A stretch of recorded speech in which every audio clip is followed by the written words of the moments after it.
Hello everyone and welcome to instant biology by doctor Neela. मैं फिर से आ गया हूँ आपके बीच में एक बहुत इंपॉर्टेंट इन्फॉर्मेशन के साथ। आप सभी लोगों को एनआईटी राउरकेला के बारे में ज़रूर जानकारी होगी। एनआईटी एक नेशनल इंस्टीट्यूट है नेशनल इम्पोर्टेंस का। और यहाँ पे स्पेसिफिकली अगर मैं एनआईटी राउरकेला के बारे में बात करूँ तो यहाँ पे स्पेसिफिकली लाइफ साइंस और बायोटेक्नोलॉजी के जो कोर्सेज हैं वो काफ़ी रिनाउंड हैं और काफ़ी बेहतर माने जाते हैं। तो एक्चुअली इस समय एनआईटी राउरकेला ने अपने एडमिशन नोटिफिकेशन निकाल रखे हैं पीएचडी प्रोग्राम के लिए। आप में से जितने स्टूडेंट्स पीएचडी करना चाहते हैं, लाइफ साइंस से करना चाहते हो या बायोटेक्नोलॉजी से करना चाहते हो, तो ये आपके लिए गोल्डन अपॉर्चुनिटी है। और मैं आपको एक बहुत ही एक गजब की चीज़ बताने वाला हूँ कि एनआईटी राउरकेला में अगर आप पीएचडी करना चाहते हैं तो कुछ कोर्सेज में आपको विदाउट नेट या विदाउट गेट भी आप अप्लाई कर सकते हैं और आपको ज़बरदस्त फेलोशिप भी यहाँ पे मिलेगी, जो बिल्कुल नेट क्वालिफाइड कैंडिडेट्स को मिलती है। उस तरीके की फेलोशिप भी आप अवेल कर सकते हैं। तो इस वीडियो को लास्ट तक ज़रूर देखिएगा, इसमें आपके बहुत सारे डाउट्स क्लियर होंगे। और अगर आपको इस चैनल पे दिया जाने वाला कंटेंट पसंद आता है तो इस वीडियो को ज़रूर लाइक करिएगा, चैनल को ज़रूर सब्सक्राइब कर दीजिएगा, क्योंकि यही एक तरीका है जिससे हमारी रीच बढ़ सकती है और हम और जो नीडी स्टूडेंट्स हैं उन तक पहुंच सकते हैं।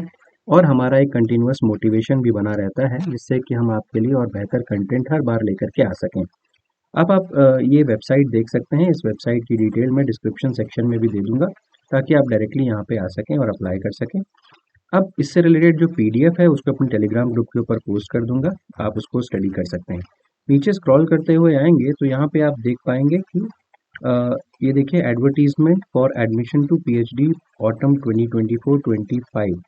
तो यहाँ पे आपको क्लिक करना है। जैसे आप इसके ऊपर क्लिक करेंगे आप एक पीडीएफ डॉक्यूमेंट आप देख पाएंगे। ऑलरेडी पीडीएफ मैंने डाउनलोड कर रखा है, तो जल्दी से इसको समझ लेते हैं। तो सबसे पहले तो ये इसका जो एडवर्टीजमेंट नंबर है वो देख लीजिए। ये आया है 30 अप्रैल 2024 को और ये एकेडमिक ईयर 24-25 के लिए है। और जो सेशन है वो ऑटम सेशन है, यानी कि जुलाई से एडमिशन हो जाएगा यहाँ पे। दूसरी चीज़, यहाँ पे आपको सिर्फ और सिर्फ ऑनलाइन मोड में ही अप्लाई करना है। और यहाँ पे किस किस डिपार्टमेंट में एडमिशन हो सकते हैं वो देख लीजिए। तो हम क्योंकि बायोलॉजी बायोटेक्नोलॉजी के बारे में ज़्यादा बात करते हैं, ज़्यादा इंटरेस्टेड हैं, तो आप देखिए एक नेम ऑफ डिपार्टमेंट में एक तो बायोटेक्नोलॉजी एंड मेडिकल इंजीनियरिंग है।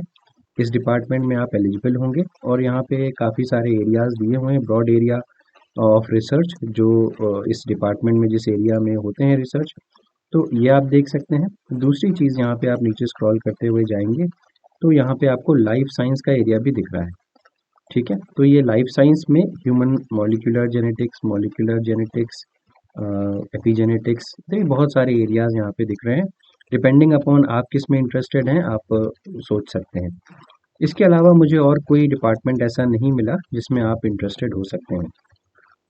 अब एलिजिबिलिटी क्राइटेरिया के बारे में देखते हैं। देखिए, यहाँ पे बहुत ध्यान से समझिएगा और सुनने की कोशिश करिएगा। तो minimum qualification required for admission to PhD program in engineering, science, planning and architecture, management and humanities इस फॉलोइंग में दिया हुआ है। देखिए, अगर आप अप्लाई कर रहे हैं पीएचडी के लिए तो या तो आपके पास एमई डिग्री होनी चाहिए या एमटेक डिग्री होनी चाहिए या एमएससी इंजीनियरिंग होनी चाहिए या एम फार्म होना चाहिए या एम आर्क होना चाहिए या एम प्लानिंग होनी चाहिए या एम डिज़ाइनिंग होनी चाहिए। रिलेवेंट डिसिप्लिन में 6.5 सीजीपीए आपका होना चाहिए या फिर 60% मार्क्स। या फिर अगर आप BE BTech BSc engineering MSc B pharm ये सब करके आ रहे हैं तो फर्स्ट क्लास आपके इसमें होने चाहिए। ठीक है, तो ये आपका मतलब कहने का मतलब है कि आप एमई एमटेक के बेसिस पे भी अप्लाई कर सकते हैं और बीई बीटेक के बेसिस पे भी यहाँ पे आप अप्लाई कर सकते हैं। और तो और जिन स्टूडेंट्स ने बीएससी इंजीनियरिंग किया हुआ है वो भी अप्लाई कर सकते हैं। ठीक है, तो ये एक इम्पॉर्टेंट बात है। ठीक, अब देखिए, अगर आप मतलब बैचलर्स के लेवल पे अप्लाई कर रहे हैं तो बीई बीटेक बीएससी इंजीनियरिंग या एमएससी बी फार्म इन सब में से अगर आप बैचलर्स के लेवल पे अप्लाई कर रहे हैं तो बैचलर्स की डिग्री में आपके पास 7.0 सीजीपीए होना चाहिए। जो कि देखिए, अगर आप मास्टर्स के लेवल पे कर रहे होते तो सीजीपीए 60% चाहिए था या 6.5 सीजीपीए चाहिए था। बैचलर्स के लेवल पे इसको बढ़ा करके 7.0 कर दिया गया है। अब देखिए एक बात और, अगर आपके एमएससी में सीजीपीए 7.0 है या 65% मार्क्स है रेलिवेंट डिसिप्लिन में, for applicants with valid GATE NET GPAT और equivalent score requirement may be relax by maximum 0.5 CGPA. अब यहाँ पे एक बात समझने वाली है, अगर कोई एक एमएससी का स्टूडेंट है जिसका सीजीपीए 7.0 है तो वो बेशक अप्लाई कर सकता है।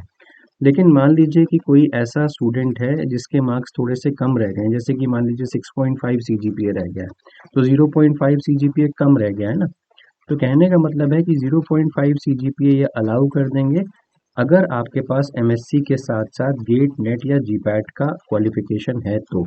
अदरवाइज अगर आपके पास 7.0 सीजीपीए है तो गेट नेट की यहाँ पे ज़रूरत नहीं है। आपने देख लिया। नेक्स्ट बात करते हैं MBBS BVSc with CGPA 6.5 60%।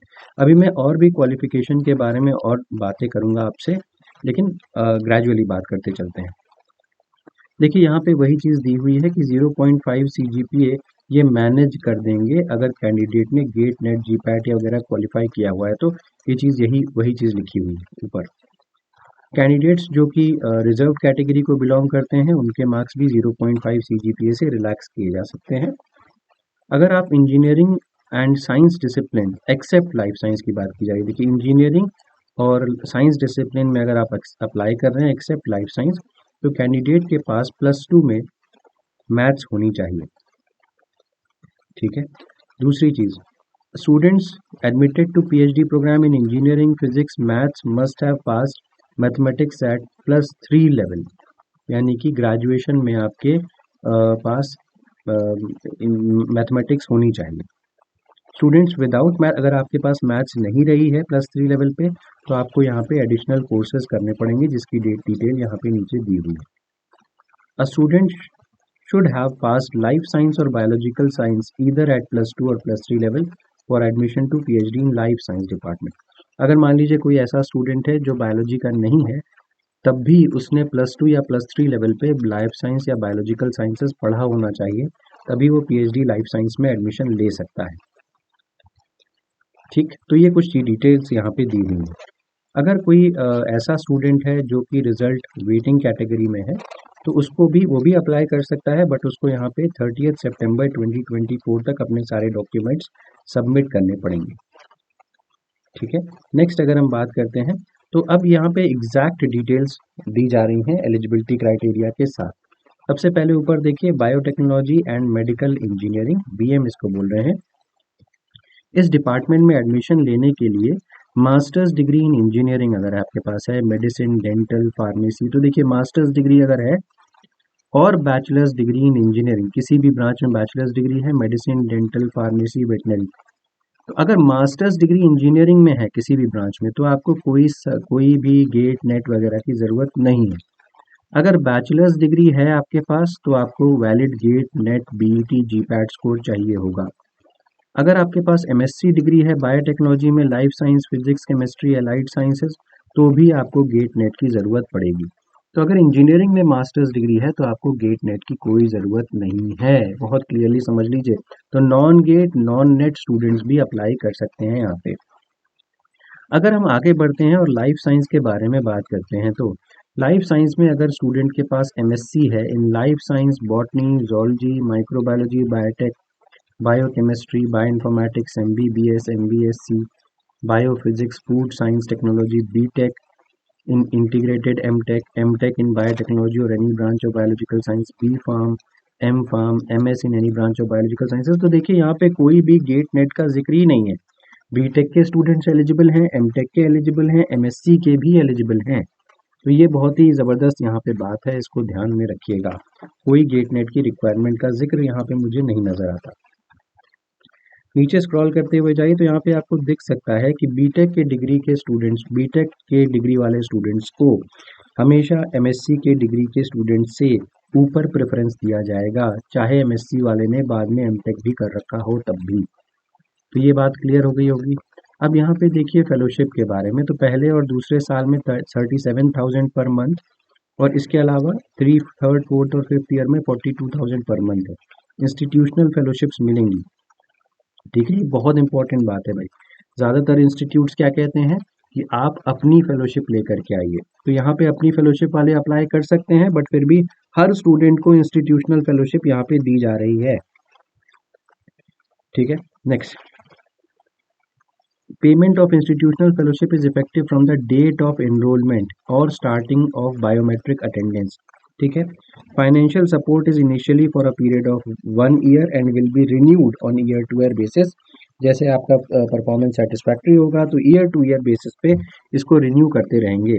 However fellowships will not be awarded to candidates above 32 years of age for PhD and 35 years of SC ST and women candidates with at least 1 child. यहाँ पे ध्यान दीजिएगा, विल नॉट बी अवॉर्डेड की category में। ठीक है, next, external fellowship वाले students encourage किए जा रहे हैं अप्लाई करने के लिए, आप बिल्कुल अप्लाई करिए। And if a student with institutional fellowship अगर आप छोड़ देते हैं बीच में, तो आपको पूरे का पूरा पैसा इनको रिटर्न करना पड़ जाएगा, ये बात याद रखिएगा।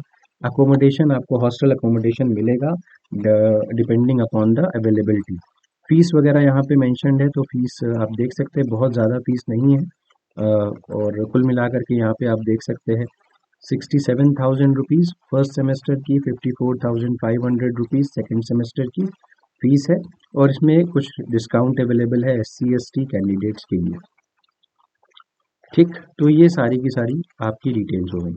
अब आपको अप्लाई कैसे करना है, देखिए यहाँ पे interested candidates satisfying the eligibility criteria may submit their online application at eapplication.nitrkl.ac.in। इसके ऊपर क्लिक करिए और इससे आप एक नए पेज के ऊपर पहुंच जाएंगे। यहाँ पे आपको एक एप्लीकेशन फ़ीस देनी पड़ेगी जो कि 500 रुपये की होगी। SBI कलेक्ट की मदद से आप वो फ़ीस पे कर सकते हैं। कोई भी हार्ड कॉपी भेजने की ज़रूरत नहीं है डिपार्टमेंट में। ठीक है, however candidates who will be called for interview will be required to submit signed copy of the application form। जो भी स्टूडेंट्स बुलाए जाएंगे उनको हार्ड कॉपी लेकर के जानी पड़ेगी, वो आपको बाद में बताया जाएगा। 30 तारीख से इसका फॉर्म अवेलेबल है और 9/6/2024 तक इसका फॉर्म अवेलेबल रहेगा। रिजल्ट्स की पब्लिकेशन की डेट 14/6/2024 है। टेस्ट और इंटरव्यू 28/6/2024 और 29/6/2024 को रहेगा। पब्लिकेशन ऑफ रिजल्ट जो है वो 3/7/2024 को रिजल्ट आ जाएंगे। एडमिशन 17/7/2024 से 19/7/2024 के बीच में होगा। सेमेस्टर का रजिस्ट्रेशन 22/7/2024 को हो जाएगा और स्टार्ट जो कोर्स वर्क जो मतलब प्रोसेस स्टार्ट होगा 23/7/2024 को हो जाएगा। ठीक है, तो ये सारी की सारी डिटेल्स हो गई। आप इसको इनकी वेबसाइट जो है जहाँ मैंने बताया था इसको ज़रूर विजिट कर लीजिएगा और फॉर्म भर दीजिएगा अगर आपको लगता है कि आप एलिजिबल हैं तो। उम्मीद है कि ये वीडियो पसंद आया होगा। पसंद आया तो प्लीज़ इसे ज़रूर लाइक करिएगा, चैनल को ज़रूर सब्सक्राइब कर दीजिएगा, बेल आइकन को ज़रूर प्रेस करिएगा और अपने फ्रेंड्स के साथ ज़रूर शेयर करिएगा। Thank you so much, have a good day.